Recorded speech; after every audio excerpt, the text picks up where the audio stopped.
ત્રિનેત્રમાં આગળ વધીએ તો આપણી નગરપાલિકાઓ અને મહાનગરપાલિકાઓના કામ કરવાની પદ્ધતિથી તો આપણે સૌ કોઈ વાકેફ છીએ જ. કેટલાય કામોમાં કોઈ એકાદ કામ એવું હોય કે જે સમૂહ સૂત્રું પાર ઉતરે, બાકી તો કાં તો વિવાદ થયો હોય કાં તો પછી કામમાં જ ભલીવાર ન હોય. તો સત્તા પક્ષો જે કરી રહ્યા છે, જે કામ કરી રહ્યા છે, એમાં સત્તાધીશોએ પોતાની બુદ્ધિનું ઉત્તમ પ્રદર્શન કર્યું હોય કે પછી નાગરિકોને મોઢામાં આંગળા નાખવા પડે એવું બુદ્ધિનું પ્રદર્શન કર્યું હોય. આવી જે ઘટના જૂનાગઢમાંથી સામે આવી છે, આવો જોઈએ જૂનાગઢ મહાનગરપાલિકાનું ઉત્તમ કારનામું.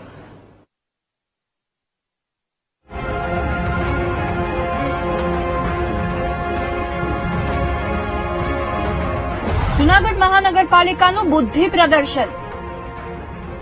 સંસ્થાએ બ્યુટિફિકેશનના નામે કરી લાલિયાવાડી. ડ્રેનેજ લાઇન પર વાવી દીધા ઝાડ. રેતી અને ચૂનાના મિશ્રણમાં વૃક્ષો ઉગશે. જૂનાગઢ શહેરમાં હાલ રોડ બ્યુટિફિકેશનની કામગીરી કરવામાં આવી, જેથી જૂનાગઢ મહાનગરપાલિકા દ્વારા શહેરના અલગ અલગ સર્કલને શણગારવામાં આવ્યા, જે અંતર્ગત સરદાર બાગથી મધુરમ રોડની બંને સાઇડ પર વૃક્ષારોપણ કરવામાં આવ્યું. વૃક્ષારોપણની કામગીરી સદભાવના ટ્રસ્ટને સોંપાઈ છે, પરંતુ સંસ્થાની કામગીરી સવાલોના ઘેરામાં છે, કારણ કે શહેરમાં ડ્રેનેજ પર નાખેલા બ્લોક કાઢીને વૃક્ષારોપણ કરવામાં આવી રહ્યું છે.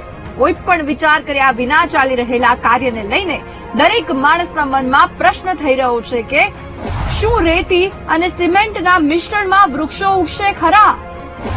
જો વૃક્ષો ઉગી ગયા તો તેના મૂળ ડ્રેનેજ અને દિવાલને નુકસાન નહીં કરે? જૂનાગઢ શહેરમાં વૃક્ષારોપણની કામગીરી સદભાવના ટ્રસ્ટને સોંપવામાં આવી છે, જેમાં શહેરના વિવિધ વિસ્તારોમાં 5000 જેટલા વૃક્ષો રોપવામાં આવશે. જો કે એક વૃક્ષના ઉછેર પાછળ જૂનાગઢ મહાનગરપાલિકા 3000નો ચાર્જ ચૂકવશે, પરંતુ સદભાવના ટ્રસ્ટ તો કરવા ખાતર કામ કરી રહ્યું હોય તેવું લાગી રહ્યું છે. રોડ પરના બ્લોક કાઢીને 1 ફૂટનો ખાડો કરીને વૃક્ષો રોપાય છે, જ્યારે તેની એકદમ નજીક 3 ફૂટનો ખાડો કરીને વૃક્ષ રોપાય છે. જાગૃત નાગરિકો સદભાવના ટ્રસ્ટ અને મહાનગરપાલિકાની કામગીરીને વખોડી રહ્યા છે. જૂનાગઢ વિસ્તારમાં જે રોડ ડેવલપિંગનું કામ ચાલે છે, તો એમાં સ્વામિનારાયણ મંદિરની સામે તમે જોઈ શકો છો કે એક ગટર ઉપર વૃક્ષો આવેલા છે. ગટરના ઢાંકણા છે અને એ ઢાંકણા ઉપર વૃક્ષો છે. તો આ ઢાંકણાનું અને વૃક્ષોનું ભવિષ્ય શું? એમ ભવિષ્યમાં ગટર પણ બંધ થઈ શકે અને એ વૃક્ષો તો કઈ ઉગે કે નહીં એ પણ શક્યતા નથી. તો આવી રીતના ખોટો દેખાવો કરીને કે ભાઈ વૃક્ષો વાવી દીધા એનો કોઈ મતલબ નથી. વૃક્ષો વાવવા પછી એનું જતન કઈ રીતે થાય એની પણ આગોતરું આયોજન કરીને જો વૃક્ષો વાવવામાં આવે તો એ પૈસાનો યોગ્ય ઉપયોગ થઈ શકે.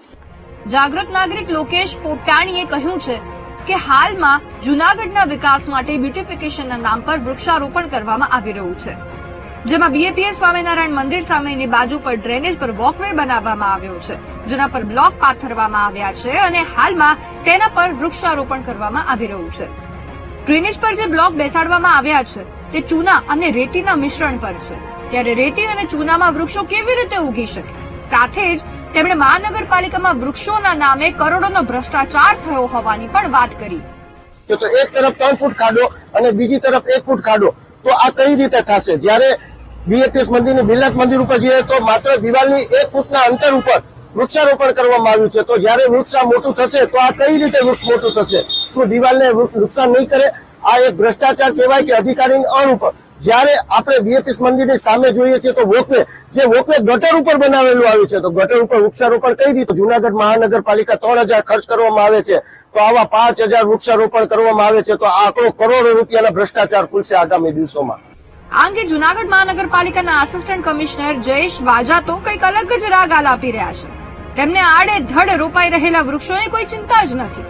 તેમણે કહ્યું કે સદભાવના ટ્રસ્ટે 3 વર્ષ સુધી આ વૃક્ષોનું જતન કરવાનું અને આ ઉપરાંત રોપણી પછી કોઈ પણ વૃક્ષ બળી જાય અથવા તો તે વૃક્ષ નાશ પામે તો તેને ફરી ઉછેરવાની જવાબદારી સદભાવના ટ્રસ્ટની છે.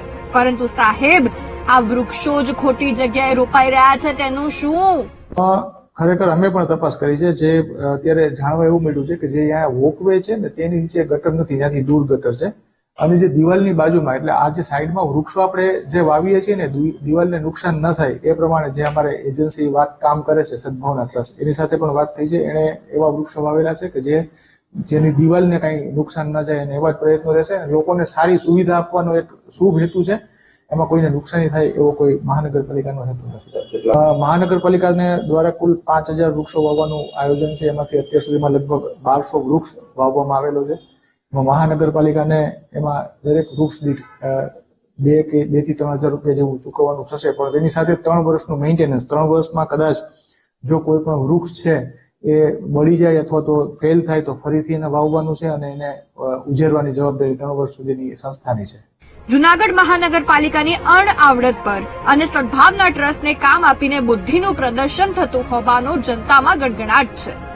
મહાનગરપાલિકા એક વૃક્ષ દીઠ 3000 રૂપિયાનો ખર્ચ બતાવી રહી છે અને જૂનાગઢમાં આવા 5000 વૃક્ષોનું વાવેતર કરવામાં આવશે. મહાનગરપાલિકા 5000 વૃક્ષોના કરોડો રૂપિયા ચૂકવશે, ત્યારે પ્રજાના પૈસાનો વેડફાટ અને મસ્ત મોટો ભ્રષ્ટાચાર આચરવામાં આવી રહ્યો હોવાની ચર્ચાએ જોર પકડ્યું છે. Bureau report, VTV news. Junagadh મહાનગરપાલિકાનું જોરદાર બુદ્ધિ પ્રદર્શન જોવા મળ્યું છે. શહેરના બ્યુટિફિકેશનના ચક્કરમાં ગટરમાં વૃક્ષ ઉગશે એવું માનીને બેઠા છે. કામગીરી સદભાવના ટ્રસ્ટને સોંપાઈ છે. 5000 વૃક્ષ વાવવા અને તેનું 3 વર્ષ જતન કરવાનું રહેશે. એક વૃક્ષ પાછળ 3000નો ખર્ચ કરશે, પણ ડ્રેનેજ પર નાખેલા બ્લોક કાઢી ત્યાં વૃક્ષારોપણ થશે. રેતી અને ચૂનામાં વૃક્ષ કેવી રીતે ઉગી શકે બોલો? નસીબ સારા હોય અને કદાચ ઉગી પણ જાય તો ટકશે ખરા આવી જગ્યાએ? સવાલ થાય કે આવો આઈડિયા કોનો હતો? શું જૂનાગઢ મહાનગરપાલિકાના અધિકારીઓની બેદરકારી છે? સદભાવના ટ્રસ્ટ તો વૃક્ષારોપણ માટે ગુજરાતભરમાં એક્ટિવ છે, અનુભવી છે, પણ શું એનાથી તો આવી ભૂલ ન થાય એવું લાગે છે? તો પછી જો અધિકારીઓની ભૂલ નથી તો શું એના કોઈ કાર્યકરની ભૂલ છે? તપાસ થવી જોઈએ, કારણ કે આ પ્રજાના પૈસા છે જેનો આમ વેડફાટ થઈ રહ્યો છે તે સદંતર ખોટું છે.